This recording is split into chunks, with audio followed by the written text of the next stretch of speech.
Hello, everybody. Welcome back to the United States. I'm Shade. I'm Rich. And we're super happy to be back. It's been a crazy week for Newcastle United. It's also been a crazy week for Sunderland. Real quick, I mean, we've got a really awesome story to share with you. Dan Devlin from Monterey Bay, California is here. We're going to bring him on in just a second. He is a diehard Toon supporter and has an amazing story that we can't wait to share. But real quick, we just wanted to touch base on the news that was today, Rich. Yeah, the week. I know. It's just insane. A crazy week, you know? Yeah. Do you want to talk about the striker? No, I wanted to talk about anything but that. So we just signed Isak. Yeah, no. Transfer fee, Swedish international. Everyone's excited. It's very, very, very promising for the future. Definitely.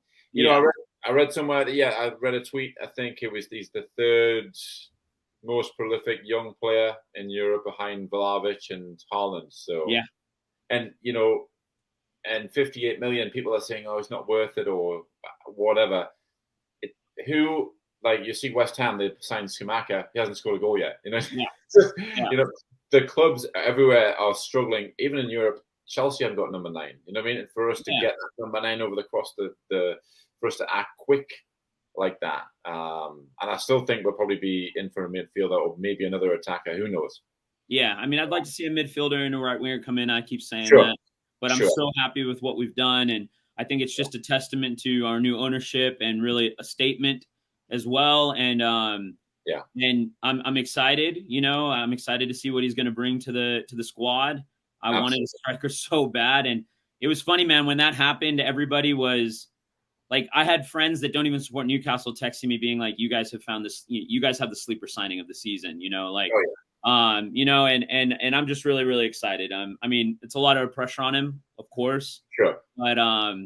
But you know, the gifts just keep on giving for Newcastle United, and just what a time to be alive was what I tweeted earlier. I know. I saw that. I couldn't stop smiling all day. I was in the best mood all day. Like, it was just, I mean, I'd already known about it, but when the announcement came in, I was just like, I was like, get in. Like, we are not what we were a year ago, you know, and we already weren't, but just, you know, like we've brought in some great players, and I'm happy with the squad. And this is just like really just a big fat cherry on top of everything. Oh, it's so good. The big ship of Newcastle is turning in the right direction. You know, it's not even a year since the takeover. It's not even a year. I know. And we're now signing quality players like this, and we're heading for the top 8, top 7, top 6. Who knows? You know, they are quicker in their boots. Yeah, no, it's exciting. It's exciting. But you know, I could sit here and talk with you about all of that all day, like I normally do when we're not recording a podcast. But that's not why we're here. We're here to talk about Dan Devlin, and he is just an amazing character. I got the chance to hang out with him a few weeks ago at the Loyal game. He came down because he supports Monterey Bay, and they had an away day. And we ended up having a great night together, and we shared some Newcastle stories. And the story he's about to share with all of you is just awesome. And we can't wait to have him on. We couldn't wait to have him on when I met him. I immediately was like, we need to tell your story. And so that's why we're doing this. And so without further ado, we bring you Dan Devlin. Dan Devlin, welcome to the United States. Why, mate. Happy to be doing. Thanks for having me. Thanks for having me on. Not. Good to see you again. Good to see you as well. We had quite the epic night at the Loyal game. Indeed. And I was happy that I was able to come down. I mean, we've been following each other on social media now for a couple of years, so it's been a while. So thankfully we got to actually meet in person. I got to give you a hug. That was the best part of the whole trip. Yeah, so, I mean that's sweet. No, I appreciate that, but it was really like, it was a long time coming, and I remember even in some of our like first conversations, we had talked about making this happen, and then the stars aligned, and it just happened to work out even better that I was on holiday as well.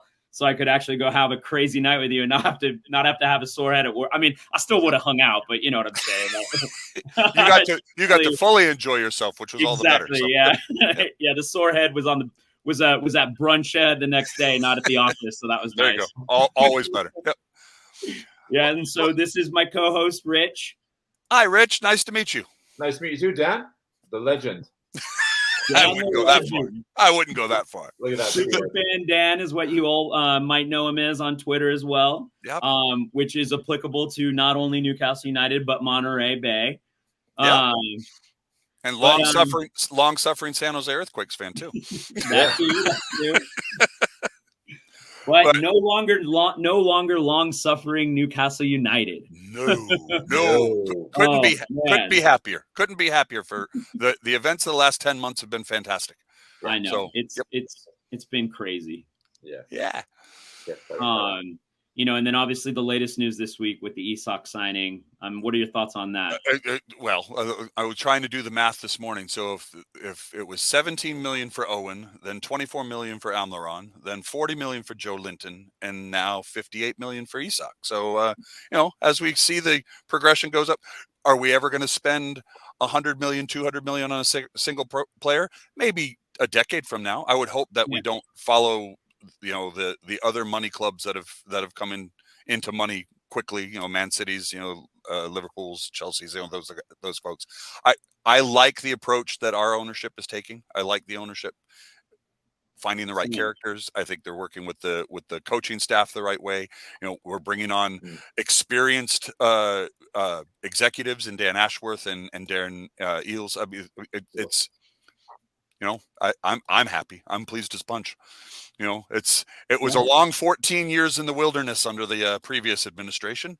And I started following Newcastle right after Sir John Hall purchased the club. So, I remember when the embarrassment of Freddie Shepherd saying the wrong thing to the wrong journalist and being and having to resign for 2 days and then coming back. Yeah, that's right.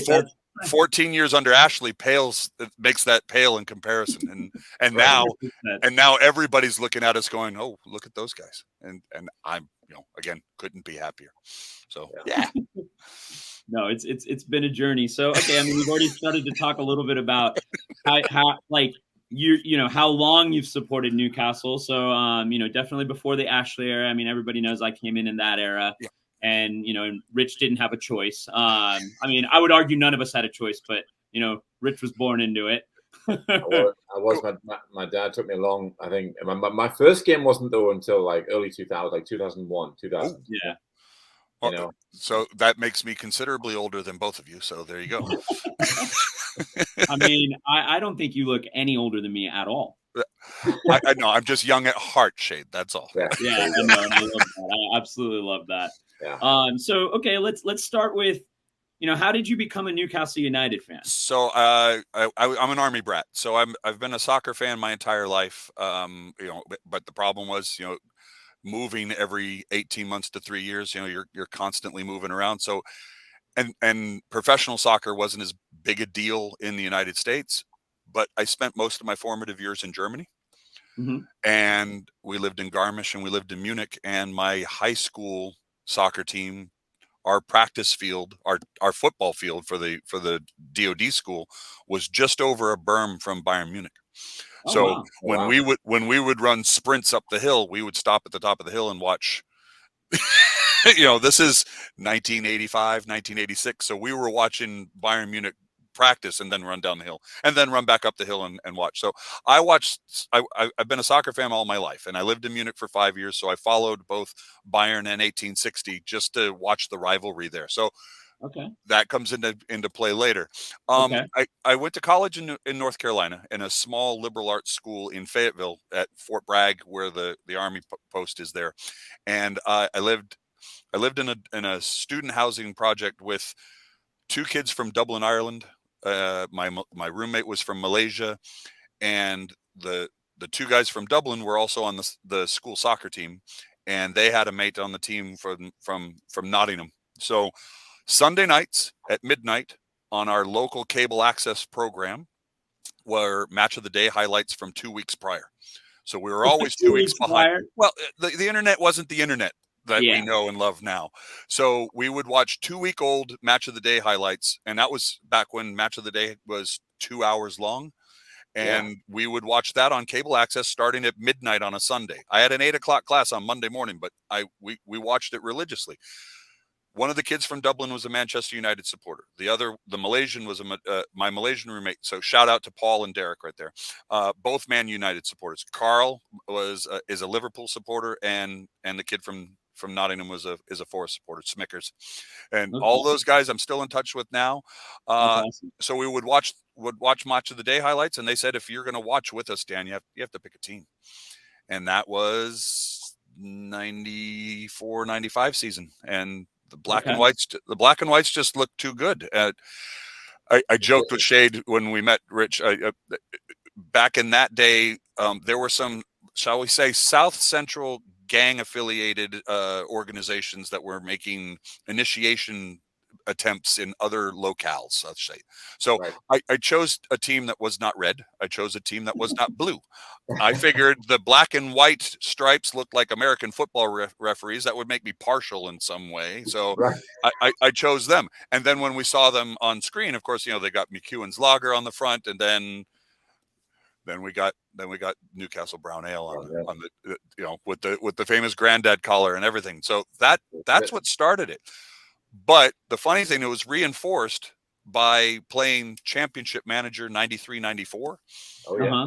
The predecessor to Football Manager that everybody knows and loves now. We had my poli-sci instructor had a bootleg copy that he gave to us, and I'm embarrassed to say I sold Rob Lee in order to buy Julian Joachim from Leicester City. Rob Lee was the only one I could get any interest from in order to get new players. So, but I mean, I still had Scott Sellers on the team. I still had lots of old names from older heroes. Older heroes. I kept Pavel, of course. I kept Shaka. All those guys. But I could never afford Alan Shearer, and Alan Shearer didn't want to come to Newcastle.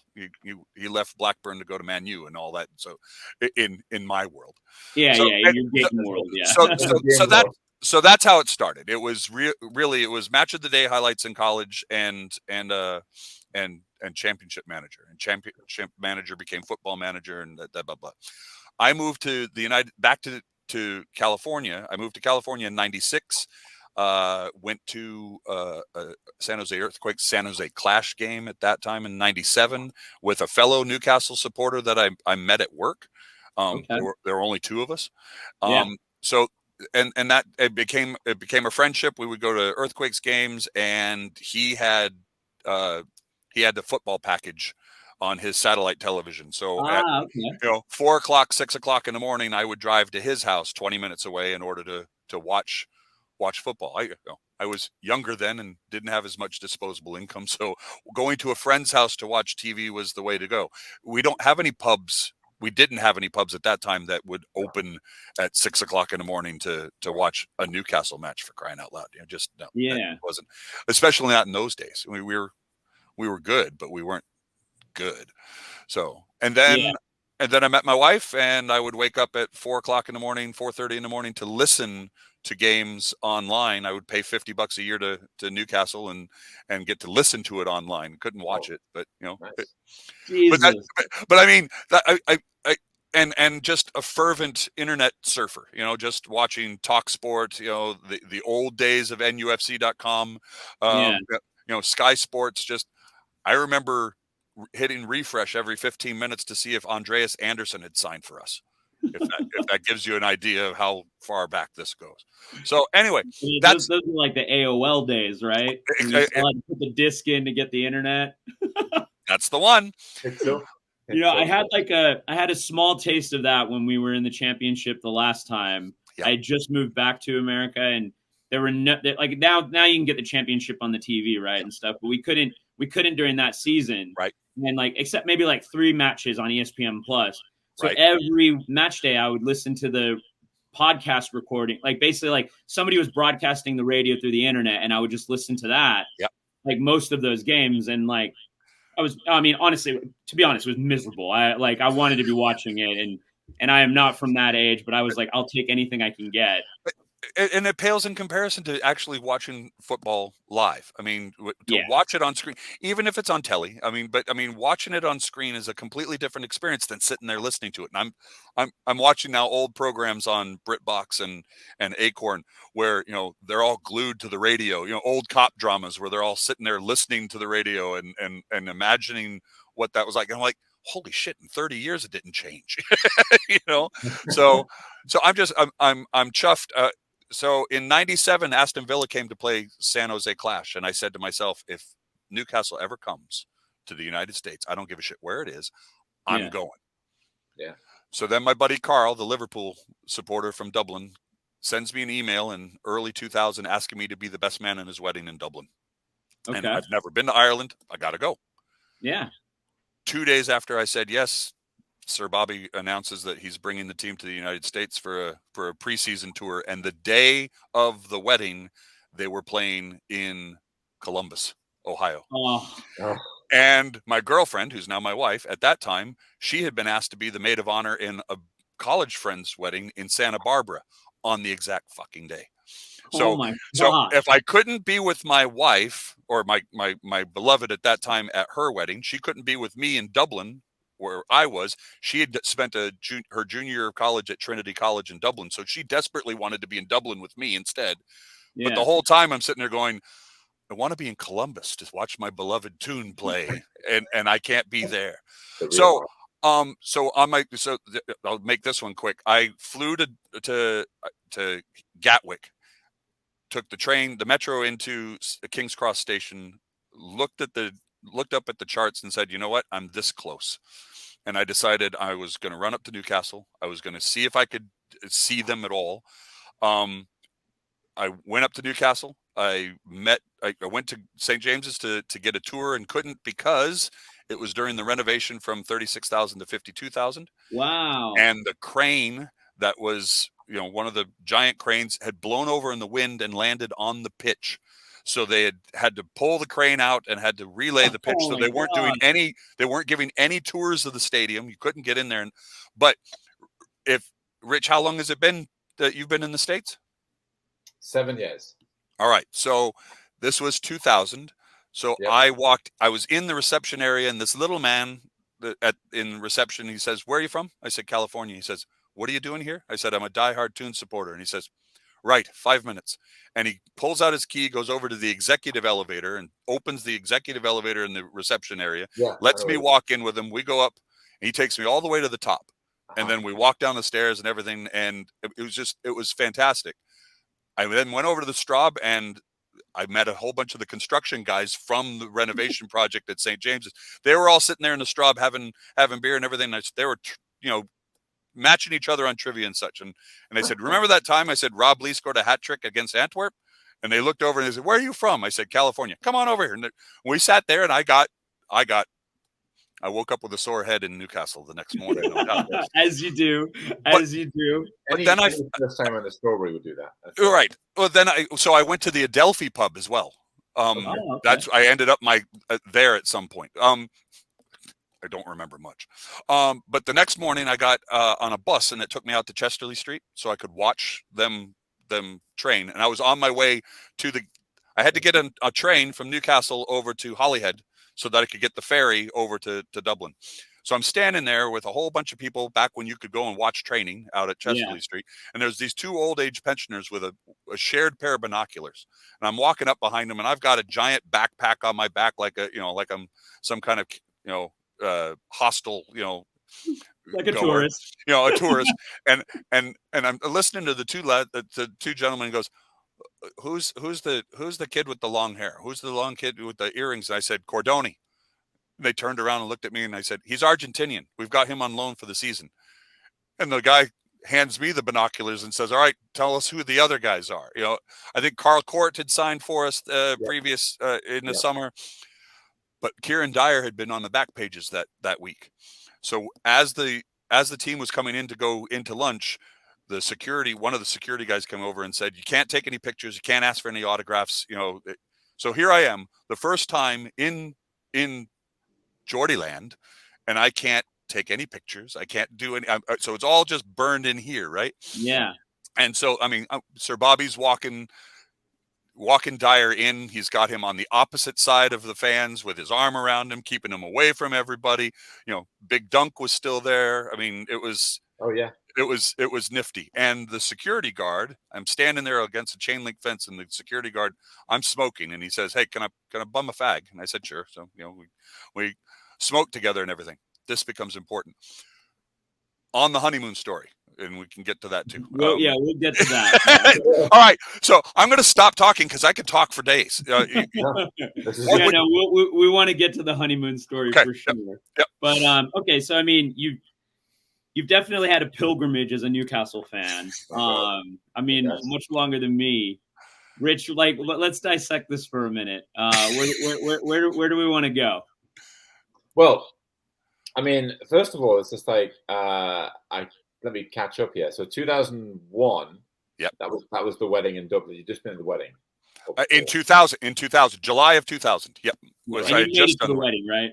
I'm heading to the wedding in July of 2000. That's right. Yeah. And then 2001, you're up in Newcastle, or the same year? In 2002 is the year I got the year I got married. Okay, and we'll get to the honeymoon, right? All right. So before we get to the honeymoon, I know you really like because I like that story just blew me away. So there's a lot there. So you made it to your buddy's wedding. I'm assuming so, right?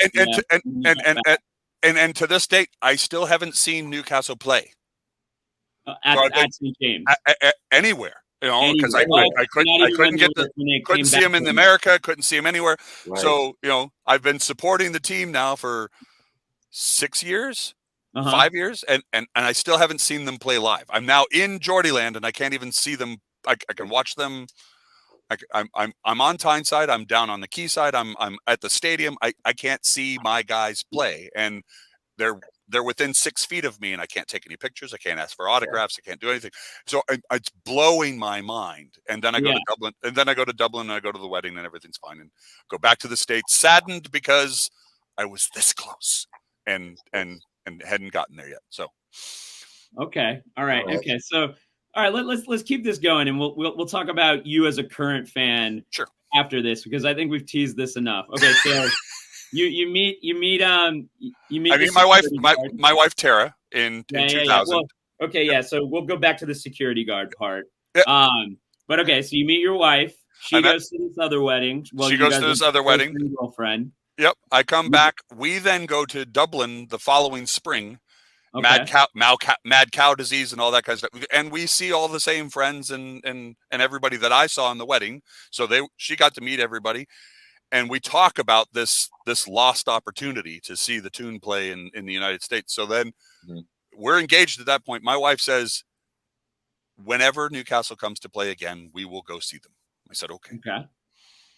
So the following spring, in March of 2002, my wife and I get married on the 16th of March, because it's between the Ides of March and St. Patrick's Day, so I would never forget it. It's imminent death on one side, imminent party on the other side. So, the March 16th, that's now ingrained in my memory.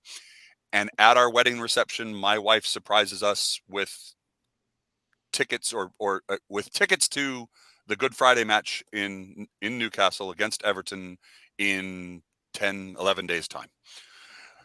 Well, so we had agreed we weren't going to take a honeymoon, because we had a whole bunch of my dad was stationed. My dad had just retired from the army, and he had gone after Desert Storm. He had gone to work at the American embassy in Pakistan.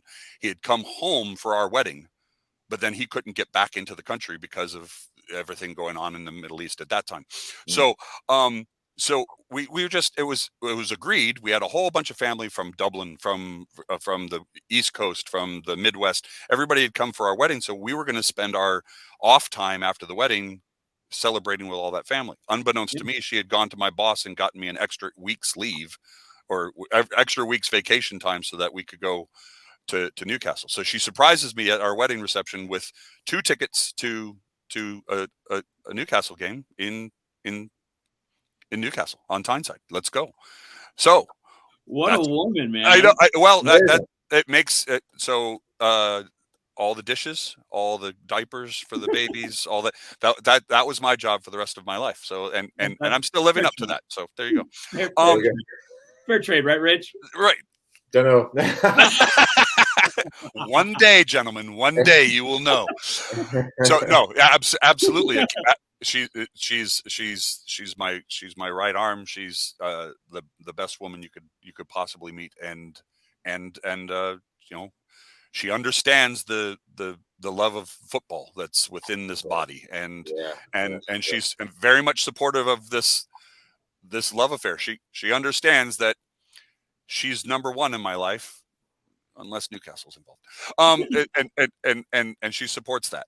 So that's we go good. to all right. So here we are. We're moon's booked. Yep. So we have airfare to get to Heathrow, and that's it. Everything else is going to be flying by the seat of our pants. The tickets were actually a wedding gift from a friend of hers that she knew from college at Trinity. So we get on we get up there, we get into Newcastle, and we go to the Strawberry Pub, and it's just the two of us. And I'm showing her. I mean, we walked past the stadium. We go down to this little pub. We share a bottle of brown and have a starter. And there's only us and this guy that's sitting at the bar, and he's yelling at his laptop. And I'm a computer guy, and I'm clearing our station after we've eaten and everything. I just walk and I tap the guy on the shoulder and I said, "You having trouble with your laptop there?" And he goes, "Where are you from?" I said, "California." He says, "What are you doing here?" I said, "I'm on my honeymoon." "You're on your honeymoon in Newcastle?" I said, "Yeah." And he said, "What the devil for?" I said, I'm a Toon supporter, and we're going to go to the match on Friday. This is Wednesday." And he says, "Right. I can't get it to connect to Wi-Fi." So I help him get his thing, connected to the Wi-Fi. And then I said, "All right, there you go." And he says, "That's smashing. Thanks." And I turned around and walked away. All of a sudden, he's got his cell phone out and he's talking to somebody and everything. And then he says, Hey, can I buy you another bottle?" I said, "I'm sorry." He says, "I've got friends at the Evening Chronicle. They're going to come down and interview you. I'd like you to stay here and I buy you a bottle." I'm sorry. So my wife and I, smartphones and everything. This is pre-social media. This is just like he had a Nokia brick and he. Yep. Oh, yeah. I mean, he's not even texting someone. It turns out that the guy was a writer for the Journal at the time, and he had just returned from covering a cross-country meet or something in Atlanta. So he picked up on the American accent. He picked up on the Geordie thing. All that. Next thing I know, there's a photographer and a writer from the Chronicle right there in front of us. They took us at the Straub, and they took us over to the team store. We bought a jersey because I wasn't wearing a jersey at the time, and we've got our pictures taken and all that business. And so they interviewed you about doing your honeymoon. Yep. In Newcastle, right? Yep. And this is just for the Chronicle. Yep. And it's just a nice moment that. And we come back to the Straub, and I meet the little man from reception from 2 years prior who took me up on the tour. Really? He's in the pub having his after work. And did he remember you? He remembered me. So then we get to meeting and everything. It turns into a whole thing. We just got interviewed by the Chronicle, all this, that, and the other. We just got married, and this lady got us tickets to the Good Friday match, all this business. So, and it was just great because we got to meet a whole bunch of new people and made a bunch of new friends that we still have to this day. And we went back to our hotel. That was the end of that day. That was it. Okay, so you hung out with him for a bit at the pub. Yep. And then you go back and you just think, wow, that's a great moment. And fantastic moment. The next morning, the Journal gets pushed under our hotel room door, and we're on the front page next to the masthead, and it says, "Why did the Devlins travel 5,000 miles for a honeytoon?" And we're like, dude, holy shit. We're on the front page of a fucking newspaper. And my wife says, "All right, we were going to go see Castles today, but let's see where the day takes us." She trots off to go to take a shower, and the phone rings in our hotel room. Okay. And I pick up the phone, and I said, "Hello." And he says, "Is this Dan Devlin?" I said, "It is." He said, "This is the BBC." I said, "I'm sorry?" He said, "The BBC. We read about you in the newspaper this morning. We'd like to talk to you. Can we meet at the Strawberry Pub at 11 a.m. And we'd like to interview you for the radio. I said, sure. Okay. Why not? We'll see you at 11 o'clock at the Straub. Okay. I hang up the phone. My wife says, who was that? The BBC, hun. What? The phone rings again. I shit you not. The phone rings again. It's the Metro, the free newspaper. Yeah. They want to do a little phone interview right there. Just tell us about your story. We read about you this other day. We hang up that phone. The phone rings again. This time it's an Australian guy, and he says he works for ITV television. Okay. For Tyne T's television, ITV, and he wants to interview me at 11 o'clock on the quayside by the Millennium Bridge. And I said, well, I'm sorry, I'm already booked with the BBC at 11 o'clock at the Straub. Busy man, Dan, busy man. I woke up this morning and saw my face on the front of a newspaper. Now now I've been interviewed 3 times, and so we agree to meet at the quayside later and everything. So we go down to the BBC. We get interviewed by BBC Radio. They asked me to predict the score. I say 2-0. It's going to be great. We then go to an internet cafe so that we could go check in with family and everything. Holy shit, you won't believe what's happening to us right now. And then we walk down to the Millennium Bridge, and the Australian newscaster works for the television. He tells us his job really is to take the piss out of Geordies. He doesn't care much for football. He likes Aussie rules football, and his wife works at that time. His wife works at the university, and he's just Newcastle University. This is just a gig, but he's enamored with the whole story. So we go on the Millennium Bridge. We get all kinds of stuff. The cameraman says, "Hey, let's go up to the stadium and get some footage." So we go up to the stadium. We meet Hazel Green from reception, and she walks us in, and we get down onto the touchline. Wow. And I'm reaching over the rope, and I'm touching the grass, and I can't believe I'm here. I can't believe I'm this close. So they sit us down in lawn chairs real quick, and they give me a copy of Viz magazine, and shit. No, do you know the Viz? Because I don't know the Viz. Yeah, the Viz is that this trashy, hilarious, disgusting, and a pasty. And a pasty. The Viz and a pasty. Viz and a pasty, and we're talking, and all of a sudden the cameraman says, "Oh shit, my filter's blue. We gotta go back. We gotta go back. Take them back down the tunnel. Let's do this again." So they take us down to the tunnel, and at the top of the stairs is Craig Bellamy. Oh. And he's injured at the time, nursing a knee injury and everything. I said, Craig, we're talking. And he goes, "What are you guys doing here?" "We're on our honeymoon." That's fantastic. While we're talking to Craig Bellamy, Bobby Robson walks between us. Oh. And he's going out to reception. And Craig goes, Gaffer, I want to introduce you to a couple of mates of mine."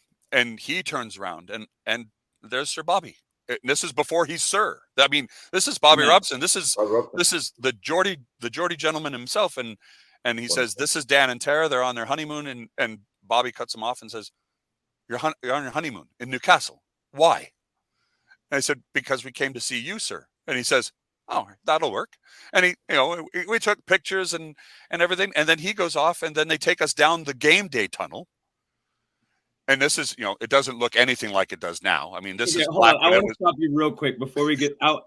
So I want to hear I know this was a while ago, but what's going through your head when this is all happening? I mean, because I can only imagine what would be going through mine. So I can't breathe. Yeah. I can't breathe. Yeah. I'm hyperventilating. Anxiety. They're taking me down through the game day tunnel. I mean, we went through some side tunnel when we went down to the pitch before. Okay, got it. Then they take us down the game day tunnel. So I'm able, as I'm walking down the game day tunnel, I'm able to smack the Hawaii lads, the crest and everything. As I'm walking down, I'm like, I'm doing what Shearer does. I'm doing what Cernacek did. I'm doing what Rob Lee does. Yeah. All of these things are going through my head, and I just met Sir Bobby Robson. I can't talk. They take us down the game day tunnel, and there's my Aussie friend taking the piss out of me, going, "Did something happen in the tunnel just now?" And I was just like, I can't talk. I said, I just met Sir Bobby Robson. It would have been Bobby Robson. It would have been. I met Bobby Robson. I just met Bobby Robson and Craig Bellamy. I'm barely breathing it out, Yeah. And then what's your wife thinking about all this? She's just smiling from ear to ear. She says, "Can't you see he's speechless?" And then right at that very moment, Bobby pops out right where our seats are and says, "What do you think?" And I'm like, I can't believe I'm here. I can't believe I met you. And he goes, "We'll see you Saturday or see you Friday." And then he left. Yeah. And it was, I mean, what do? I can't even talk. And we completed the interview, and did he take the piss out of you? He goes, "Why is this so important to you?" And I'm just like, because this is my team. This is the team that I follow. This is the team that I chose this team, and this is who I follow. I didn't have a choice. I saw these guys. I saw these guys, and I said, "These guys are the guys I want to support," and that's what we did. And then we went to the Straub and met with all the other people, and woke up with a sore head again the next morning. And then they said, when we were leaving the stadium, they said, "Come back tomorrow morning. We'll take you to Chesterley Street, and you can watch us train." I was like, okay. Well, we woke up the next morning. We made it down to the club, and Sky Sports had gotten wind of what was going on and everything. So Bobby said, we can't let that happen, but you can stick around here and get all the autographs you want and everything. And so we did that. So we got, Nobby Solano showed up. He was serving a drink driving ban at the time, so he showed up in a hired cab. Aaron Hughes, Gary Speed, Warren Barton, Dyer and Genus left for training, or arrived from training down in the parking lot, and we didn't get to see them or anything. But it was also spring break for the kids, so a whole bunch of Geordie lads knew where everybody was going, and they were all running down, and they were coming back, and they were bringing me autographs. They were like, "Here, Yank, here you go.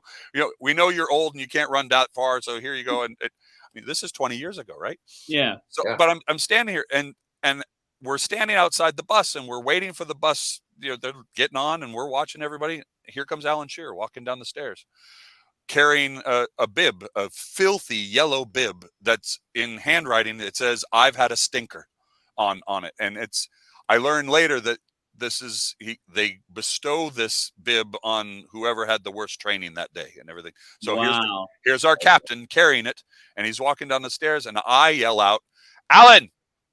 And he turns around. All of a sudden, I just get sheepish. I get, "Mr. Shearer, can I have your autograph?" And he goes, "Where are you from?" I said, "California." And he said, "Oh, right. You two are on your honeymoon. I read about you in the newspaper yesterday." And so, okay, what goes through your mind at that moment? One minor celebrity moment, and I can't believe it's happening to me. I can't believe it's happening to us. I can't believe it's happening here. I can't believe I'm talking. I can't believe I'm on my honeymoon, and I'm meeting all of my heroes that I wake up at 4:00 in the morning to listen to their antics. I can't even watch them. I'm listening to them, and here I am seeing them in the flesh, touching, shaking hands with them, taking pictures with them. All of it. It was mind numbing. I couldn't. Okay, so he read about you in the paper. Then what? And he takes a picture, and he says, he says, "Where are you guys sitting?" And I said, "We'll be in this section in bar 1892." And he said, "Great seats. All right, we'll see you." I said, "Great." Yeah. And they went off, and then we had another evening with friends down at the Straub, and England were playing Italy that week. England played Italy that week, and we went to the Adelphi, and I couldn't buy a beer to save my life. Everybody in that bar knew who I was. Yep. So that's just the Geordies, isn't it, Rick? Indeed, right. It was. Yeah. I mean, it just the hospitality. We walked out of the Adelphi, and there was a drunk Geordie waiting on the bus, being propped up by the bus stop sign. Just the one that night, but. We walked out of the pub, and he stood up straight, straight as a soldier, and he said, I hope you're enjoying your honeymoon. Welcome to Newcastle." Thanks, mate. Thanks. And we got a takeaway and went back to the hotel. And then the next day was the Good Friday match. And okay, so tell us about the match. That was was that before we get there, is that your only time that you've been to a match? No. I've this was the first time that I've gotten to see Newcastle. This is the first time. All right, so tell us about that. Well, one, again, being in St. James's Park is just a completely different experience than anywhere else. Nothing like it. No, walking up to reception, walking up those stairs to bar 1892. And of course, it's 20 years ago, so it doesn't look anything like it looks like now. But anyway, we're walking up the stairs, and who's handing out the programs are given to the folks that are going to 1892. I know that they sell them outside the stadium and everything, but for some reason I don't remember. We didn't pay for one. But the reason why we didn't pay for one, I believe, is when we were walking in, the security guard from Chesterley Street 2 years prior was the one who was letting people in that door. And I walked in, and he looked at me, and I looked at him. He says, "You," and I said, "You bummed a fag off me." And he goes, "That's right, at Chesterley Street. Here's a program. What are you doing here?" I said, "This is my wife. We're on our honeymoon." He goes, "I read about you in the newspaper yesterday." I said, "Yep." So we then go sit in our section, and people are recognizing us because they saw us on the newspaper the next morning, the previous morning. And we went, if memory serves, we went 2-0 down. I think Dunk Ferguson he was back at Everton again. When I saw him 2 years ago at Chesterley Street, he was still with us, but he had gone back to Everton. He scored the second goal, and in so doing, he lost his boot. I remember that. But we went 2-0 down, and we ended up winning the game 6-2. Oh. And I got to watch Carl Courts score in the Gallowgate. I got to see Alan Shearer score in the Gallowgate. Another goal like the one that he scored against Chelsea, when he dropped his shoulder with Desailly and pounded it. It was that level of a goal. We got to watch Nobby lay it off for Bernard scored. Lua scored. I have to go back and look at my notes, but I mean, I get it. I have a picture. Someone took a picture of us when it was 4-2, and our faces are just elated and all that business. Another part of this story is Shola Amiobi. Yeah, Shola Amiobi at that time he had made his debut. But he was nursing a knee injury. Mm-hmm. He was my wife's favorite player, and he was 19 at the time. And the day that we were waiting for getting autographs and everything, the day before, we asked Hazel Green, the security lady from the day before, asked if we could see Shola. Is Shola around? And Shola comes out, and he's just the nicest at that time. Nicest kid. He's several years younger than us. But just the nicest guy you could make. So on game day, after the match, Shola was in the reception area wearing what I call a Blues Brothers suit. White shirt, black tie, black suit. And it's a picture that hangs on our refrigerator to this day. My wife was just enamored with Shola. She tells everybody that she kissed another man on our honeymoon. I tell. So there you go. Beautiful man. So on Saturday, and that the whole time my dad was trying to get back to Pakistan, couldn't get back to Pakistan. So he was down in London working in an office, and he goes into an office, and they're all giggling around a newspaper and everything. And as soon as Dad walked in the office, they put whatever it was they were looking at, and they put it away, and they said, "You'll never guess where your honeymooners are today." And my dad said, "Let me guess, page 3 of the Sun." And they were like, "How did you know that?" I said, "Because knowing my boy, he's going to do something silly," and then there it goes. So, and I sent you and Rich pictures of that. So there's my wife and I with the story. It was a snippet from the Chronicle story, but they shared it, and it was on page 3 of the Sun. And so I tell everybody, my wife tells everybody that she kissed another man on our honeymoon, and I tell everybody I married a page 3 girl. I love that. So they are. I love that. Good. So that was my first time seeing a Newcastle game, and just phenomenal. The next year I got lucky. I was on a business trip in Germany, and I got to see them play Leverkusen in the Champions League. Oh, so I got to see to see that match, and I called.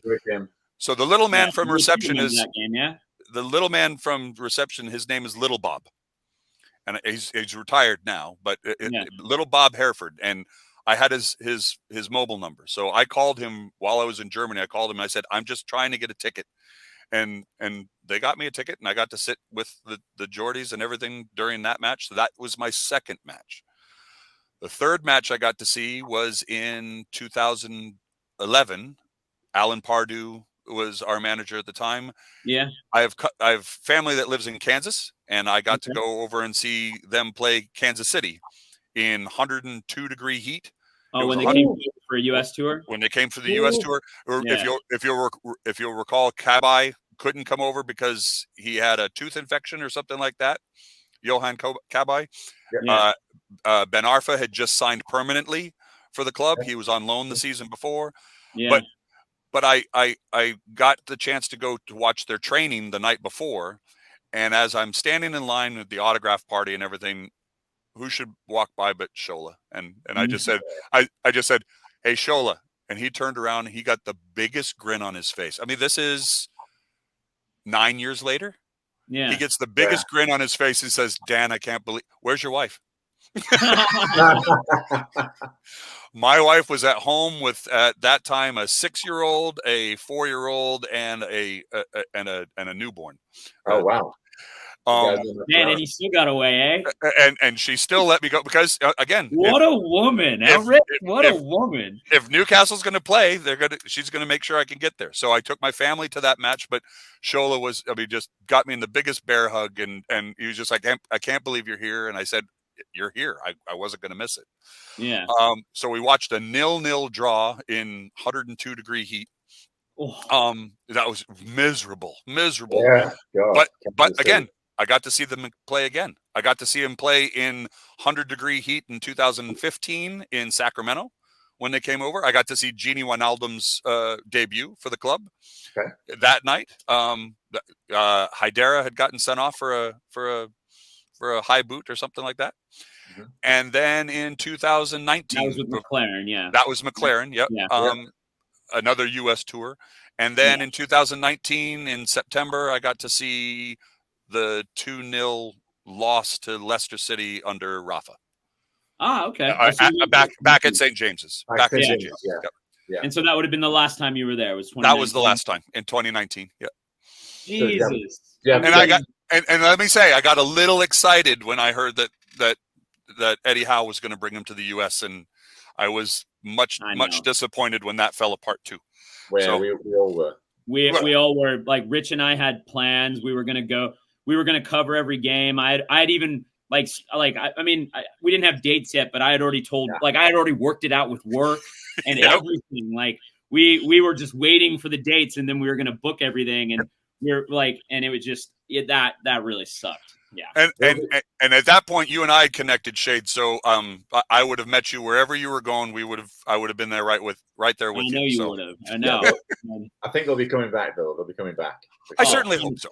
You know, if you look at Darren Eales, his connections to the world of football, he's going to bring us across. Yeah. Yeah. I think I'd see a game I could totally see a preseason game at Atlanta. Yeah, especially if Miggy's still there too, and everything. Yeah. He's already thinking of that, right?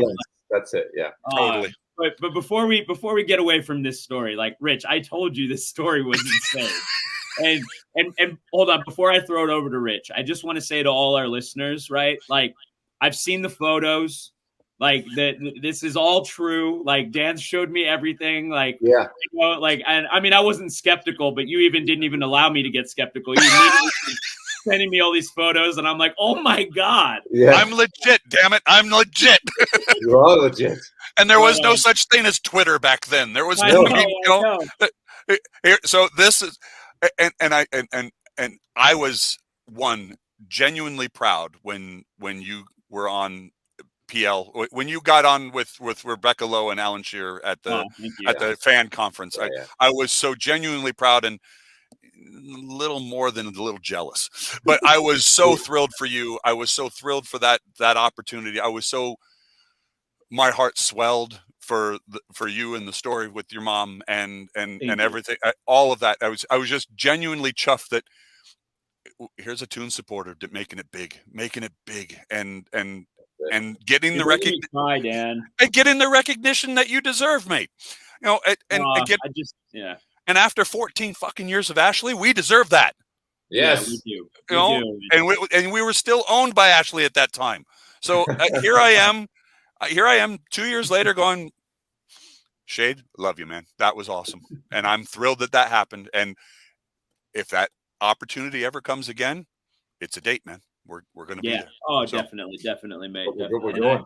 I appreciate you saying that. That was honestly one of the best days of my life. And you got him, Dan. You got him. To have done that for me, it was just, I'll never forget it. It's funny. It's like, Rich, I was telling Dan when we were hanging out, I'm like, it's like we've had these very similar experiences where this club's just, we've fallen in love with this club, but it's just touched us in these different ways. And both being from California and everything, it's just really. Sorry, I'm getting a little emotional. Just that's fine. And like Dan said, it's his obviously his love is his wife, but his lover. It's a love affair. It's a fairy tale. Being a Newcastle supporter, it's a fairy tale from the second you walk in. There's like on the hairs in the back of your neck, and the teams walk out and the music and everything, because it's an amphitheater. It's a Coliseum. It's we've built, Eddie Howe's got this fortress back. It's just and it's up to us to really push it forward. And Darren Hill has talked about growing this commercial revenue, but it's about us, the fans, to grow the love and tell the stories, because it's like folklore. It's like, what? This happened. I love that quote from him. Watching his interview last night, he was just saying, every decision we make has to include the supporter. What does this do for the supporter? What does this do for the fan? How does this grow our community? How does this grow the fan base? And I mean, again, employee number one of Atlanta United. Here's a guy who is getting the opportunity to build a franchise from nothing. As he said, this pales in comparison to when you support a team in England, when you support a team in France, when you any of the other teams, any of the other leagues, these are storied histories. Atlanta here, this was a brand new thing, and he got to get in from the ground up. Now he's going to take that experience and bring it to Tyneside. Yeah, let's go, mate. Let's do it. Yeah, no, I was really impressed with that, and I'm really excited about that, and just like real quick, like I think. Honestly, that day was amazing, but really one of the best things that's come out of that whole experience with Premier League USA, or all of my experiences with Premier League USA, is really just all of the Newcastle fans, like all over the world, but more specifically in America, that have just been able to, we're all together now, in a weird way. And that's been the best thing. Like it brought me you, and it brought me so many other people that I just love and really look forward to. And Twitter can be such an awful place at times, but I never think of that, because I'm just so happy that we're all there together and we're all united in this weird way. And it's why we do this as well. And stuff. We're family. We're family at this point. It's just amazing. But that story, like Rich, I told you that story his honeymoon story is just insane, right? It's unbelievable. Right? I know. And all because I talked to a guy in a pub. That was it. That's what it is, And the love of a woman. Yeah, you got to go back. You can meeting Premier League in the US being your best day ever. I firmly believe it, and I have lots of best days. But the best day is the day I married my wife, and she surprised me with this chance, and this chance turned into something magical. And it's still one of the best experiences we've shared as a family. We've shared as a couple. We've told this story to many, many people. This is the first time that I've been able to tell it in this venue. I was saying to Shade, Rich, this is my first podcast. I've never been on a podcast before. No, right? You're doing great. Yeah, so, I mean, we're so honored that we get to help. Because that story's so amazing. That's what I told you. Like, we're just really honored that we can bring this to the fan base, because it's just a story that needs to be told. It's so fantastic. It's just great. And I know I'm mindful of time. So, I mean, I want to get to a little bit of current stuff with you. Sure. But thank you again for sharing that with us. And it's just, and I love that you guys, your family and everything about it, and you guys are just still going so strong and everything. And you honestly have probably the best woman in the world. Or at least the most understanding one. That's just amazing. She puts up with a lot of shit. I will tell you that right now. But she's golden. She is, and she's good when you wake up at like 6 a.m. to watch the early games. it's understood now. Back when I used to wake up at 4:30 in the morning, we shared a 250 square foot apartment, and I literally got out of bed, walked 3 steps to sit on the couch, and then listen. Never once asked me to put on headphones. Never once asked me to. And when we scored, and I was running around our living room, which was only 4 feet away from the foot of the bed, it was. She's a wonderful, wonderful woman, and the best thing that ever happened to me in my life, and I've gotten to share this thing with her. So it's. I really hope to meet her one day as well. It'll happen. It'll happen. Yeah, I know it will. We're too close now. Yep. But so let's bring it to current stuff now. Like, I know, unfortunately, you don't have a supporters group where you live in Monterey Bay, right? You're the lonely Geordie there, right? I meet people who, everybody is a fan of the Big Six. I've got some of my best friends. One of my best friends who owns 2 pubs here in the area. He's a Villa supporter, and his mates and part owners of clubs, pubs are QPR fans, lifelong QPR fans. So I have the one friend that I used to go to Clash games with, but he and his wife are now retired, and they're constantly gallivanting somewhere in the world. Yeah.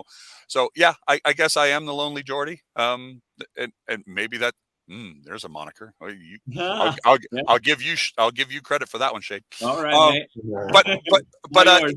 But yeah, I think if I put my mind to it and tried to garner more interest, but again, we're a tourist town, and opportunities to get up at 6 o'clock in the morning like you do at the Bluefoot and go watch that are few and far between. We don't have that ardent supporter base to get up and do that. So you just watch them at home then. I'll watch them at home. Yep. Yeah, fair enough. Well, it was a shame we couldn't have you here while Newcastle were playing as well. We definitely have to have you back because you really need to. I mean, you got to experience a day with the San Diego Mags for sure. I would love that. I would love that. We'd love to host you. I mean, we would. Yeah, of course we would. I would be happy to do it. Again, it was so easy getting down there for the Monterey Bay San Diego Loyal game. I can see that happening again, and I'm more than happy to do it just for a Newcastle experience. That would be fantastic. So, and I'll bring the wife then. Yeah. Bring the wife. Yep. We'll show you both a good Bluefoot morning. And there you go. Before we wrap it all up, though, I just so what are your thoughts now about, we always ask our fans about all the post takeover stuff. Like, what are your hopes, or what do you realistically see for the future?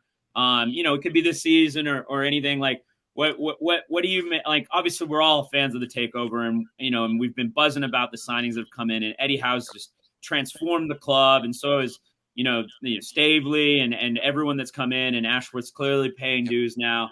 Yep. And so, like, what do you hope for this season? Or I'll close it off with this. What do you hope for this season, and what do you hope for the future of our beloved club? We have said this we've said this for 20 years plus, and Darren said it in his interview yesterday. We are a sleeping giant, and it's awoken. Yes, it's awoken now. It's going to start. And all I can hope for with the right people on the board, with the right people in the executive positions, with the right manager. I was an Eddie Howe fan when he was at Bournemouth. I was an Eddie Howe when he had the class and left his position, said, I can't go any further, and I need to step away for a bit. And then he went and he never stopped learning. He went and visited other clubs and watched other coaches, and then he got to bring that into the inside and said, I know what I'm going to do now. I know when we started looking for a manager to replace he who shall not be named, I voted. I was saying, it's got to be Howe. It's got to be Howe. And he has proven us right. He has proven us that he has the right. He has the integrity. He has the right mindset. And now he's got a support network above him that can do anything that he wants them to do. I see us growing, a state-of-the-art training facility. I hope that we don't ever leave St. James's Park. I hope that they find a way to expand it. Whatever we can do to do that, I would love to see that happen. But I believe that we now have the character. We now have the authenticity. We have the folks in the right positions that understand the Geordie heart, that understand what this club means to us. We're not just fans. This is in our blood. You know, Rich didn't get a choice. He was born into it. But those of us who happened upon it, fell in love with it, and are now injected with this. This isn't just a club. And we can all quote Shankly. You know, it's not a matter of life and death. It's more important than that. I see this club growing. I see this, and I want, you know, maybe one day when you meet a fan on the street and say, which club do you support? I want them to say Newcastle. I don't want to hear City. I don't want to hear United. I don't want to hear Chelsea. I don't want to hear Arsenal. I don't want to hear Spurs. I don't want to hear any of that. I want them to tell me, oh, I'm a Toon fan. Right. Away. Let's do it. It's the same pride that we've had to deal with, you know, like, I couldn't agree with that more. I'm just thrilled. I'm just thrilled to see this happening. I can't believe that 10 months ago, the dark days were sent back to Mordor. You know, whatever you know, cliche we want to use. I mean, we got rid of the monkey off of our back, and the future started to look up again. The things that War Flags are doing, the things that, you know, watching Sam Fender be anxious and hungover the night after cans and all that, just seeing the people who have been fans for as long as for their whole lives, seeing them have some legitimacy again. You know, Alan Shearer is no longer being laughed at on Sky. You know, and I'm just thrilled for it. I'm here. I'm thrilled that we're here to live in this experience right now and watch this happen, because too many dark days, and now it's nice and sunny, and the sun is shining on Tyneside, and that's all we can hope for. Oh, I mean, I couldn't have said that better myself. That's it. I know, that's it. Rich, do you have anything to add? Because I think we should just close it there. No, we're going to close it there. Just listen to that beautiful voice of Dan. Wonderful. You know, so. Dulcet tones. Well, Rich and Shay, thank you for having me. I could not be for my first podcast experience. This was surprisingly easy. I've been anxious all week, you know, thinking, what am I going to say? My tongue is going to get tied, and I'm going to trip over myself. Oh, I am thrilled to meet. I'm thrilled to meet you, Rich. Shade, brother from another mother. Good to see you again. Good to see you, mate. We are so happy to have you. Rich, do you have anything to add before I close us out? Nope. All right. Thank you again, Dan, so much. Again, I'm just so grateful that we got to have that night together in San Diego. And I know that we're going to have many more experiences together. And thank you so much for sharing your story with us. I know that our listeners are really going to enjoy this one. And the future is bright, just like you said. Yep. I'm happy to do it anytime. You just tell me when to be at my computer. I'll be at my computer, and we'll talk again. All right. I would love that. All right. Well, thank you so much, Dan. Everybody, thank you so much. Thank you to Gallowgateshots for putting us on, giving us this platform. Thank you, guys. Thank you to my co-host, Rich, who supports me through all of this. And, you know, and is my partner in crime in all things Newcastle. And thank you to all of you who listen and support us as well. You know, we love our club, and we know all of you do as well, but we love all of you as well. We're all family, and it's stories like this and moments that we get to share with people like Dan that are why we do this podcast. And we're just so grateful to be able to have a platform again to do it. So thanks again, Gallowgateshots, for that. Until next time, I'm Shade. I'm Rich. And this is Dan. Away the lads. Away the lads. All right. Bye, everybody. Thanks, everyone. See you next time. Thanks, lads. All right.